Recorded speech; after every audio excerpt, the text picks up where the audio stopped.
Body started life as a Griffith 600 in 1966. Jack Griffith needed a larger car, so he had Scaglietti design this. The chassis was designed by Frank Reisner, who owned Intermechanica, who built it. Mark Donahue from Summit, New Jersey, who was the test engineer, and a few other individuals. They had a late night out, they were drunk, they went to the diner that is Rosie's Diner, that's the diner that's in the Bounty commercial. They designed the chassis on a napkin and went right into production.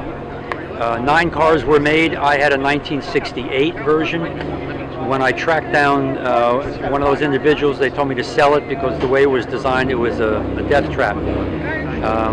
They told me to take the car on a road, bring it up to 40 miles an hour, take my hands off the wheel, hit the brakes, and the car would do 180 degrees, and it did. And the reason for that is there was a 3-inch difference between the left side and the right side wheelbase. So I got rid of the car. At that point, Jack Griffith apparently bounced a check with Ford and couldn't get any more engines, so he was out of business. A fellow named Stephen Wilder, who was the editor for Motor Trend magazine and the Taxi Commission of New York, bought the company, moved the facilities down to Holman and Moody's stock car facility in North Carolina, and changed the name of the company to Omega.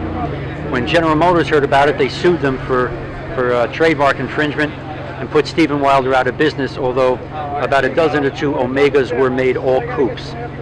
Then the company was sold to some more investors. They changed the name to Torino, and Ford sued them for copyright infringement. At that point, Frank Reisner is in Italy pumping these cars out and loading them into a warehouse, and he can't ship them here because there's no engines to put into them once they arrive.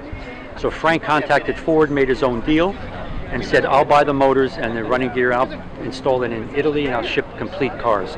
He made a deal with an importer, Genser Foreman, who imported MGs and Austin Haley's and Triumphs, and brought them into the country, and these were offered at select dealers of those other cars. Most of them are coupes. Relatively, about a third were convertibles. This is number 289 of 308 made. This was made in December 70, brought in 71.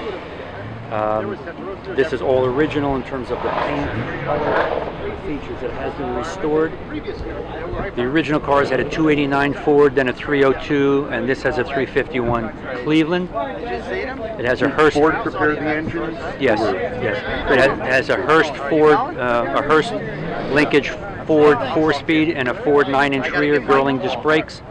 330 horsepower, 2,600 pounds, 50-50 weight distribution. It's all steel, air conditioning and heat, and it's beautiful. And if someone says, what does it drive like? It drives like a 1969 Corvette Stingray, but with an Italian body on it. That's what it feels like.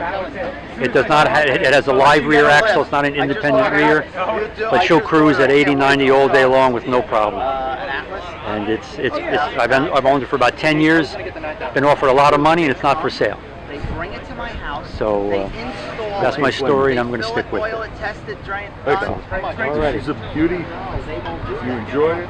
Well, they will, but they want to keep her safe. Oh yes. All said and done. She spends her time under a flannel cover in a heated warehouse. Hold on. No rust, no All moisture. snuggled in. All snuggled in. Beautiful. Everything. Yeah. All right. Well, thank you.